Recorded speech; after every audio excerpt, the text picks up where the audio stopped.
Bisa kita mulai ya. Oke, baik. Assalamualaikum warahmatullahi wabarakatuh. Selamat pagi, menjelang siang. Baiklah, kita akan mulai pertemuan kita yang kedua, yaitu yang kemana kemarin saya memberikan tugas ya berkaitan dengan Anda membaca jurnal ya, kemudian membuat semacam kerangka pikir atau kerangka konsep untuk melakukan sebuah riset atau studi atau penelitian. Sebelum saya masuk ke materi, saya ingin bertanya, adakah kesulitan yang teman-teman hadapi ya untuk membuat kerangka konsep?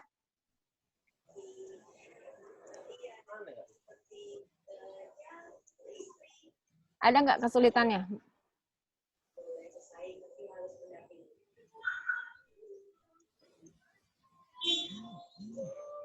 Dari tugas yang kemarin, ada kesulitan? Tidak, Bu. Tidak. Oke, berarti bisa semua nih.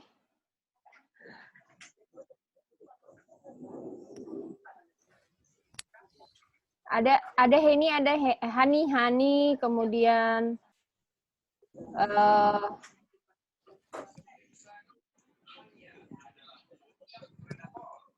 siapa nih? Ruri Agustina. Bu, di pertemuan sebelumnya saya nggak ikut, saya baru join di pertemuan ini, Bu. Oh gitu. Dan saya belum tahu mengenai tugasnya dan mungkin apa ada grup medlead dari teman-teman, Bu, untuk bisa saya join agar saya bisa dapat informasi. Ya, mungkin nanti bisa ini ya, PJ-nya bisa dibantu ya kan Nia ya? Iya, Bu. Untuk nanti Pak Bustami bisa ikut dalam pengumpulan tugasnya seperti apa, tolong dikasih tahu tugas kemarin. Iya, Bu. Ya. Baik, kalau gitu kita mulai materi ya. Dari tugas yang kemarin ya. Sebenarnya gini, tugasnya kemarin itu melatih Anda belajar untuk membaca, untuk berpikir, untuk melatih melakukan atau seperti apa sih konsep berpikir kita gitu. Jadi melatih diri kita berarti rasa ingin tahu kita terhadap sesuatu. Ya, dari rasa ingin tahu itu kan adalah sesuatu hal yang manusiawi, yang ingin kita capai, yang ingin kita lakukan tuh seperti apa stepnya, strateginya. Karena kalau kita ingin tahu, biasanya kita punya beberapa tahapan yang ingin kita lakukan gitu. Ya. Seperti misalnya yang sekarang marak itu adalah kaitannya dengan COVID-19 ya, COVID-19. Itu apa sih? Itu kan dari rasa ingin tahu.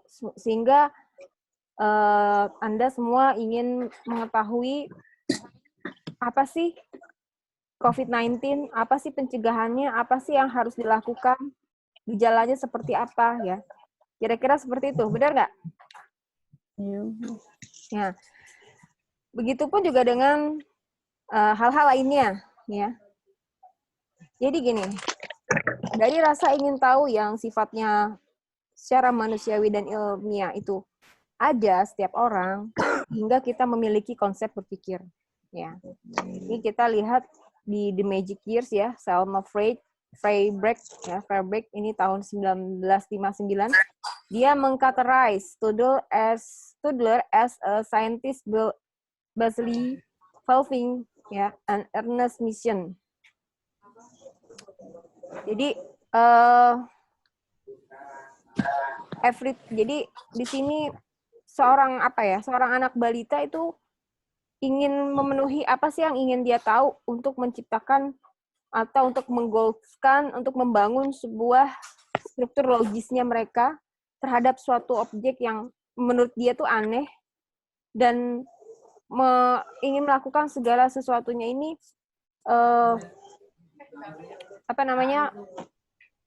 menjadi sebuah kebiasaan gitu. Ya. Jadi seperti itu. Kalau misalkan kita ingin tahu ya, ini anak kecil seperti ini. Ini seorang balita kan biasanya memiliki rasa ingin tahu yang cukup besar ya. Kalau kita lihat anak-anak ya, itu dia memiliki rasa ingin tahu yang cukup besar, yang mana biasanya karena mereka memiliki rasa ingin tahu yang cukup besar, mereka selalu ingin mencoba segala sesuatu hal.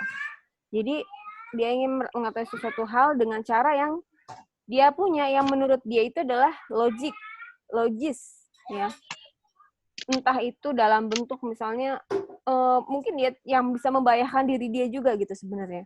Tapi karena rasa ingin tahu yang cukup besar, biasanya anak-anak itu sering ingin mencoba. Kita mulai belajar dari anak-anak ya. Kenapa? Karena memang rasa ingin tahu itulah yang membuat kita memiliki ide. Yang memiliki ide. Seperti mungkin nanti Anda pada akhir perkuliahan ini adalah diminta untuk membangun sebuah proposal riset, ya, membentuk atau membuat proposal riset, proposal studi, ya, proposal penelitian dengan berdasar pada konsep berpikir yang logis. Ya, seperti itu. Nah, biasanya ya untuk anak-anak yang seperti itu, orang tuanya pasti dia akan mendelegasikan atau membuat bermacam atau membentuk segala sesuatu anak ya. Untuk anak itu membuat hipotesa-hipotesa. Ya, pastinya punya hipotesa-hipotesa. Kalau misalkan dia seperti ini, maka kejadiannya seperti ini. Kalau misalnya dia melakukan A, maka dampaknya adalah B misalnya. Sama. Dalam sebuah penelitian pun itu adalah hal-hal yang harus Anda pikirkan. Jadi kalau misalnya Anda melakukan sebuah penelitian, punya impact tertentu terhadap suatu dampak A, biasanya memang harus punya hipotesis yang membangun. Ya, yang sifatnya kan kalau pernah dulu mungkin belajar di statistik, ada hipotesis kita kenal, ada H0, ada HA, benar nggak?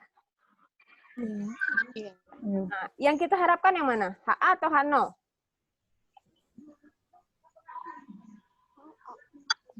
AA.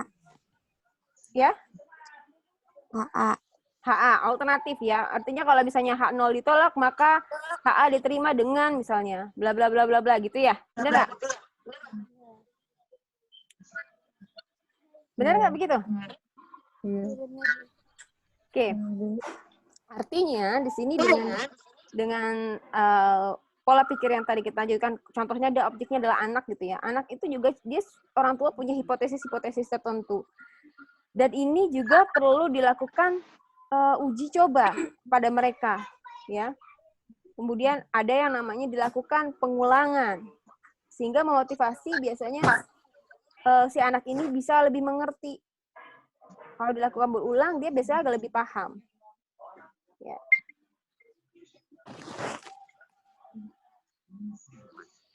Atau mungkin dari pengulangan itu akan menemukan sesuatu hal yang baru dan itu masuk di akal dengan alasan-alasan tertentu. Ya, jelas nggak? Jadi dalam artian di sini namanya sebuah studi. Sebuah studi itu dia bisa merupakan ide baru, ya, ide baru atau repetasi atau pengulangan dari penelitian sebelumnya, namun berbeda tempat, lokasi, dan lain sebagainya. Objeknya atau sasarannya juga dia berbeda, tapi dengan metode yang mungkin sama. Atau adalah modifikasi dari metode yang dilakukan terhadap riset sebelumnya. Gitu. Ya. Sama. Ini adalah contoh pada anak seperti itu. Nah, kemudian dari eksperimen, sini dikatakan eksperimen such as those designed to examine the effect of gravity or on free falling liquids are usually conducted with careful attention. Jadi memang biasanya untuk melakukan memastikan sebuah hipotesis itu kita lakukan beberapa uji coba, eksperimen, ya, dengan desain ya, di mana di sini untuk menguji efeknya. Kemudian yang biasanya menjadi perhatian atau dengan berbagai macam variasi ya dari sebuah kondisi ya, atau mungkin dari pengaruh-pengaruh yang bisa berpengaruh terhadap suatu variabel tertentu, gitu. Ya. Karena kita tahu bahwa ilmu pengetahuan dan teknologi itu selalu berkembang dan selalu berubah. Sehingga bisa saja penemuan yang sebelumnya bisa kita patahkan di penemuan yang terbaru, atau penemuan baru ini bisa mematahkan penemuan teori-teori sebelumnya, ataupun bisa mendukung teori sebelumnya. Jadi tergantung daripada kita mau seperti apa. Sehingga memang dalam sebuah penelitian harus bisa membuat desain yang maksimal, yang optimal untuk menjawab hipotesis dari penelitian atau menjawab sebuah pertanyaan penelitian. Ya, sampai sini jelas? Ada yang ingin ditanyain nggak?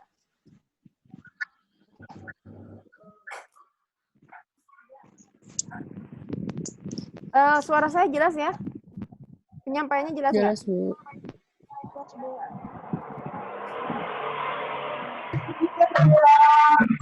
Oke.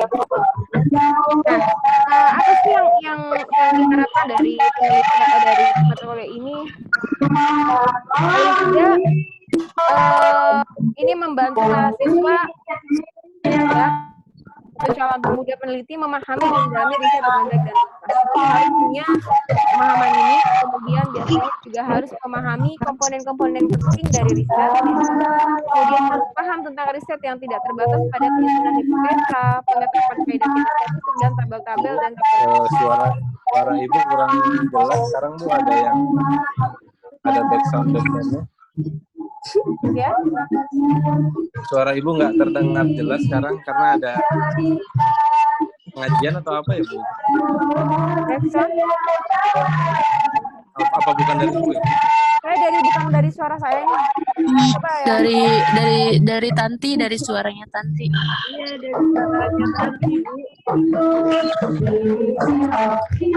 Coba yang tadi ada suaranya itu yang ada suara backsound-nya di mute aja. Suaranya Tanti, Bu. Pindah dulu. Oke. Oke, bisa lanjut? Udah, Bu. Bisa, Bu. Udah hilang backsound-nya. Ya, sudah bisa lanjut ya. Baik, kita lanjutkan. Nah, pemahaman riset di sini yang tuntas itu diawali dari calon peneliti yang menggagas masalah yang akan diteliti. Jadi sesuai dengan bidang ilmu yang dikuasai. Jadi saya harapkan gini, dari yang kemarin dipaparkan berkaitan dengan Anda sudah membaca RIP dan Renstra yang diberikan, ya, itu adalah RIP atau Renstra program studi yang bisa menjadi dasar atau acuan teman-teman untuk membuat tema, atau kita buat tema aja dulu deh, tema penelitian. Karena sebenarnya tema adalah atau bagian besar dari apa yang mau kita teliti. Baru nanti bisa sampai kepada judul-judul penelitian. Jelas? Ada yang belum terima RIP dan Renstra-nya?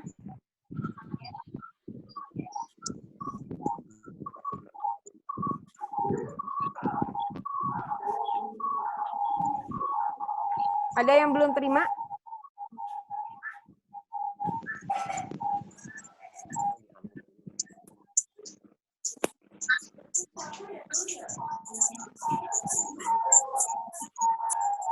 Gimana? Ada yang udah terima atau belum terima RIP-nya dan Renstra Prodi? Saya sepertinya belum, Bu. Dari kirim di grup, Bu. Kenapa? Katanya kan belum ada. Saya belum kayaknya, Bu. Belum ada ya. Saya coba share berkaitan dengan apa namanya? RIP-nya ya. RIP-nya itu sebentar. RIP-nya itu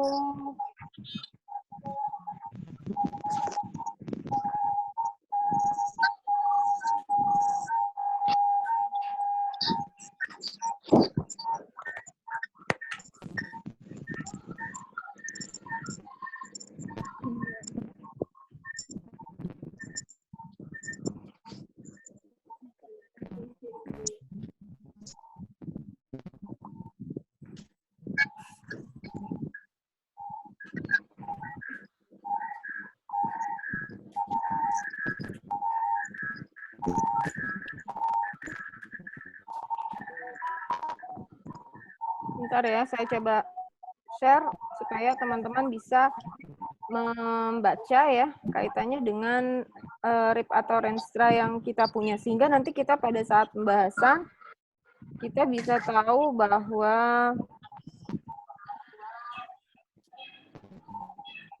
ini adalah yang bisa menjadi bahan untuk pemikiran ya, untuk melihat atau pemikiran ke depan kaitannya dengan sebentar. New share. Oke. Ya. Ini sudah dibuka? Sudah terima belum? Terima. Yang Riprodi sudah ada? Bustami ada? Bisa baca nggak kaitannya RIP dan Riprodi? Bisa baca, Bu. Maksud Ibu terima itu Ibu kirim ini di grup atau di email atau gimana, Bu? Ini saya share, ini yang saya share. Yang terbaru ini. Saya udah lihat, Bu. Tujuan Bagang RIP Prodi. Iya ya. Bu share-nya di email, di apa, di grup, Bu? Kemarin saya kasih ke asisten saya.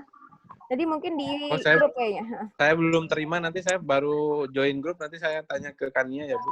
Oh ya, baik. Sekarang saya coba jelaskan dulu terkait dengan Riprodi ya. Riprodi yang kemarin telah di-share ya.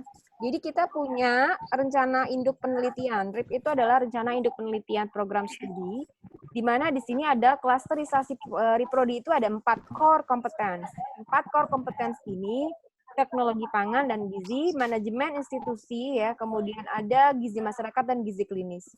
Nah, tahapan penelitian kita ada berdasar pada tema-tema yang ada di sampingnya.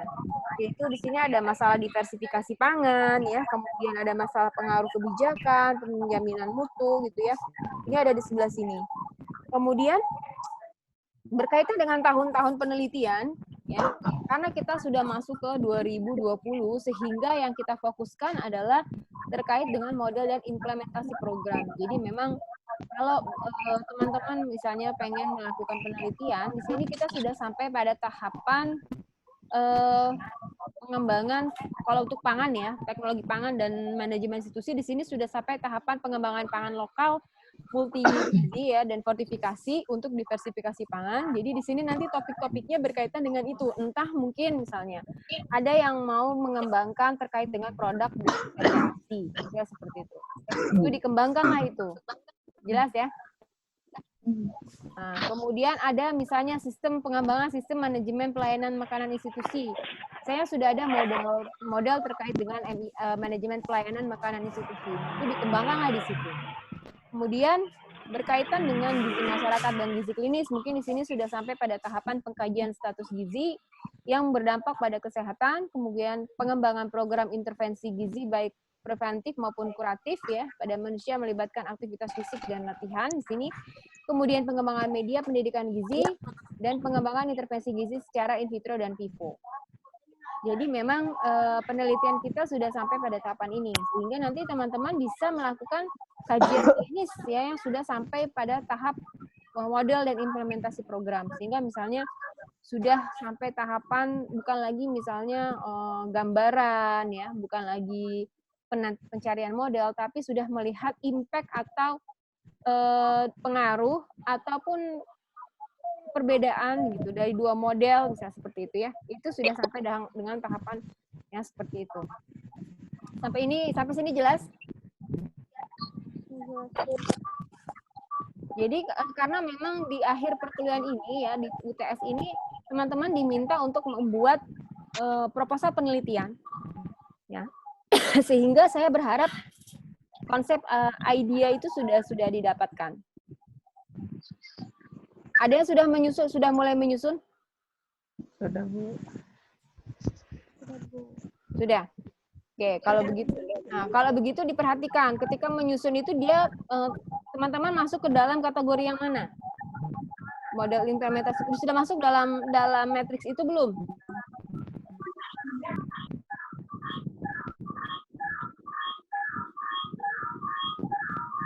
Ada. Paham nggak maksud saya? Dari yang teman-teman susun, itu sudah masuk ke dalam matriks yang ada di dalam brief ini atau belum?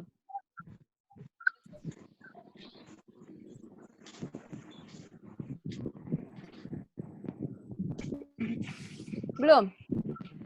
Sudah atau belum? Ada berapa jumlah mahasiswa yang sudah menyusun?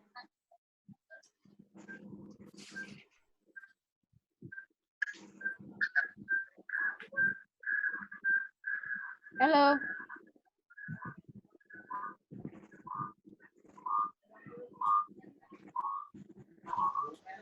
Ada berapa jumlah mahasiswa sudah menyusun proposal penelitian? Saya tanya.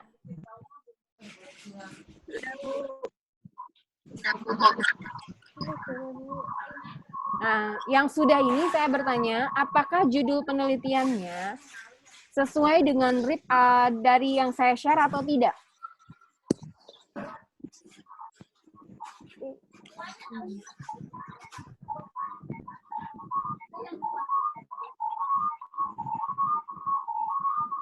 Ya, ada.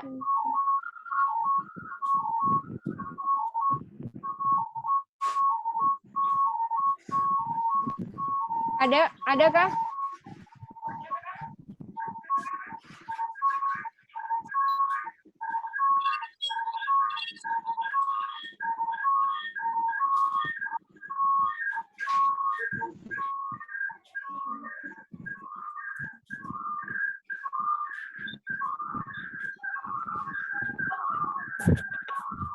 Adakah yang sesuai? Ada di poin mana?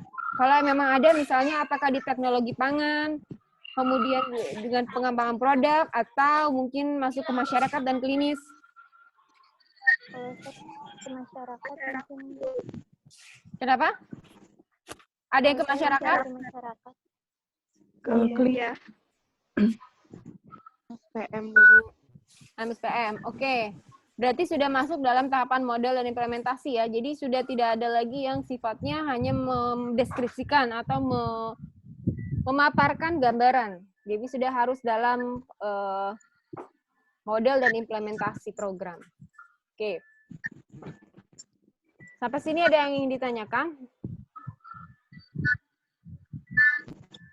Masuk ke materi selanjutnya ya. Materi selanjutnya yang tadi, yang pertama. Sebentar, saya share balik untuk yang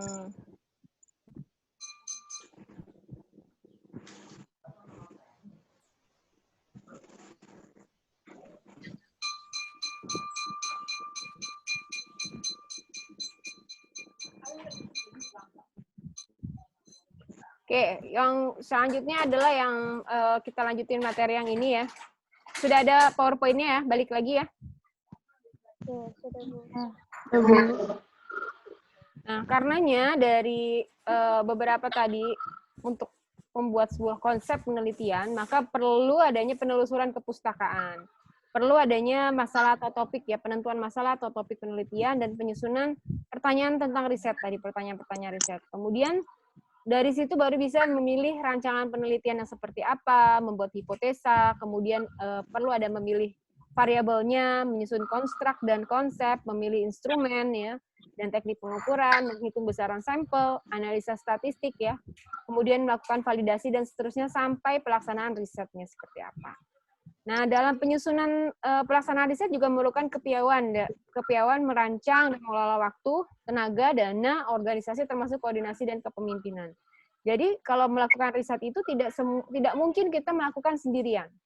Jadi namanya melakukan riset penelitian itu kita harus bersama dengan tim penelitian. Kita harus merekrut teman-teman yang membantu penelitian kita, ya. Jadi kalau saya bilang saya tidak akan percaya mahasiswa yang melakukan penelitian riset sendiri. Ya, karena apa? Nggak mungkin penelitian itu dilakukan sendiri. Pasti dia perlu yang namanya teamwork di sana. Sehingga makanya perlu adanya pengelolaan waktu, tenaga, dana, organisasi termasuk koordinasi dan kepemimpinan. Ya. Nah, pemahaman tuntas tentang riset itu pada awalnya harus ditulis di dalam bentuk usulan riset atau research proposal. Jadi saya minta research proposal ini disusun ya dengan tata bahasa ilmiah dan baku, jelas, ringkas untuk diajukan kepada suatu lembaga yang berkepentingan atau kalau di sini adalah program studi ya. Jadi saya minta seperti itu. Nah, kalau riset itu harus kalau bisa sudah tuntas ya biasanya harus dilakukan penulisan pelaporan riset ya dalam berbagai bentuk seperti laporan riset biasa, skripsi ya, disertasi, publikasi. Ya kan kita butuh namanya publikasi, maka harus mempersiapkan drafting jurnal, manuskrip writing. Ya, penulisan di manuskrip. Nah, bentuk laporan riset itu biasanya ada aturan masing-masing seperti penggunaan bahasa, kemudian panjang pendeknya laporan, struktur kalimat, formatnya. Jadi itu nanti disesuaikan dengan format yang ada pada prodi, ya. Kemudian pada penulisan laporan juga di sini pertanyaan di sini ada penyajian lisan ya. Jadi harus juga dilakukan uji. Jadi nanti di akhir perkuliahan ini kalian juga sudah harus membuat proposal riset yang mana nanti akan ada sidang proposal yang bisa mungkin menjadi proposal skripsi kalian gitu. Ya, untuk dilakukan uji penyajian lisan tentang rancangan proses pelaksanaan ya dalam seminar, workshop dan pertemuan ilmiah lainnya. Kalau itu sudah jadi sebuah hasil. Nah, ini adalah tahapan dalam proses penelitian kuantitatif. Jadi ada teori yang di mana ada dasar teorinya yang menjadi pola pikir kita, ya, sehingga kita bisa memilih topik, kemudian kita ada beberapa ide yang menjadikan kita ada beberapa pertanyaan, kemudian kita merancang suatu penelitian, ada teknik pengumpulan data, menganalisis data, menginterpretasikan data, dan memberitahu atau menginformasikan dalam bentuk laporan ataupun publikasi. Kemudian kalau dalam kualitatif ya di sini juga sama. Di sini ada menyadari persoalan sosial dengan sendirinya. Jadi ada observasi di awal ya. Kemudian ada penerapan perspektif. Kemudian perancangan penelitian seperti apa. Kemudian ada pengumpulan data juga di sini. Setelah itu melakukan analisis data dan menginterpretasikan data, baru dia akan memberitahukan hasil penelitian atau menginformasikan penelitian ini ke dalam bentuk publikasi. Seperti itu. Itu adalah tahapan-tahapan dari kuali dan kuantitatif penelitian. Jadi kalau kualitatif itu dia biasanya bersifat narasi. Jadi metodenya nanti kita akan pelajari satu persatu, ada perbedaan penelitian kuantitatif dan kualitatif. Oke. Nah, ini beberapa buku yang bisa Anda baca ya untuk bisa dilihat kira-kira seperti apa. Oke, sampai sini ada yang ingin ditanyakan?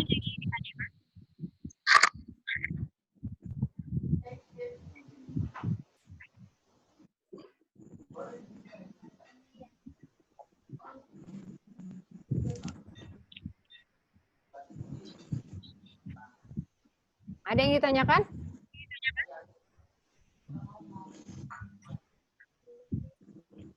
Halo, Bu. Iya. Bu, saya mau nanya, kalau misalnya judulnya itu harus ACC Ibu dulu atau langsung aja, Bu? Judul proposal yang kita lakukan ya. Jadi gini, judul proposal baiknya memang bisa dikonsultasikan kepada dosen metodologi. Jadi artinya nanti Anda bisa berkonsultasi dengan saya. Namun harus yang saya harapkan adalah berdasarkan tadi pada RIP Prodi tadi. Jadi nanti lihat di skema mana sehingga ketika diskusi lebih enak gitu. Boleh nanti untuk judul ataupun tema bisa di-list ya apa-apa saja yang mau teman-teman teliti ya, sehingga nanti bisa saya berikan masukan.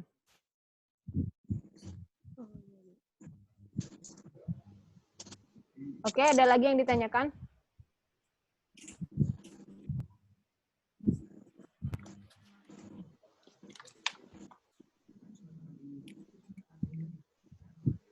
Ada yang ingin ditanyakan? Tidak ada. Saya coba absen satu persatu ya. Iya, Bu. Ini di saya ada yang namanya Afni, ada Afni. Saya, Bu. Kemudian ada di sini Gareth. Gareth siapa nih? Saya, Bu. Oke, kemudian Hani, Iya, Bu. Maghfirah, Hadir, Bu. kemudian Bustami, Hadir, Bu.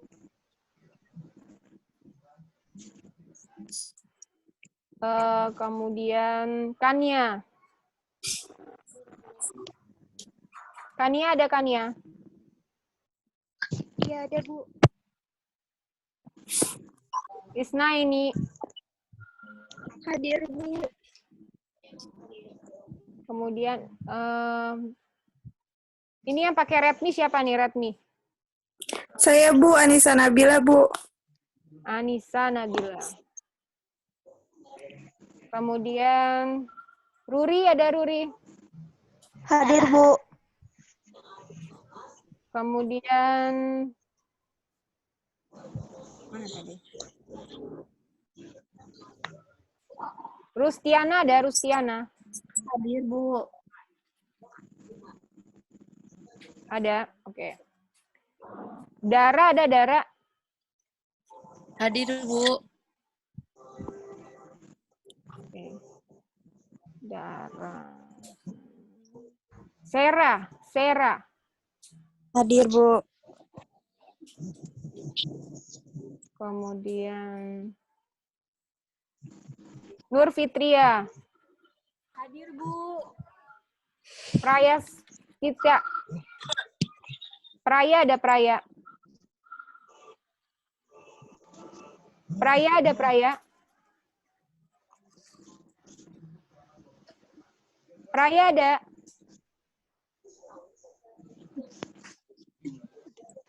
Ada. Praya, ada Praya. Praya Fitria. Bilangin gua hadir. Ada. Panggilin hadir dong. Praya ada.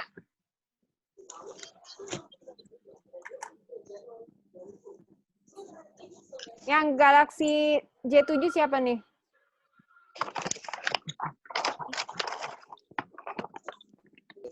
Oh, ada suara. Galaxy J7 Pro siapa nih? Saya Bu Aprilia Monikawati. Aprilia. Satu lagi berarti siapa nih ya? Udah semua ya? Galaxy M20 siapa?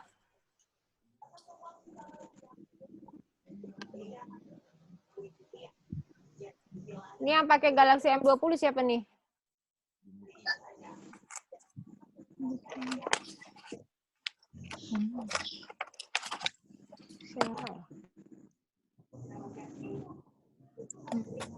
Yang pakai Galaxy M20 siapa?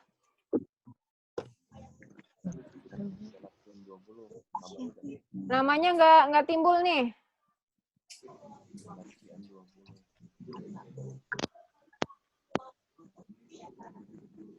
Halo. Kurang satu orang, siapa nih? Saya sebutin ya namanya, yang belum tolong kasih tahu saya.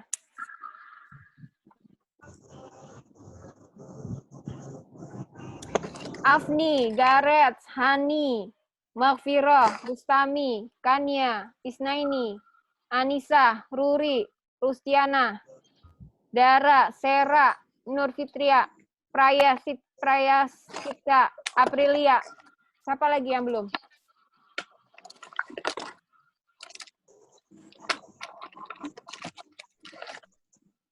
Galaxy M20 Kania, Bu.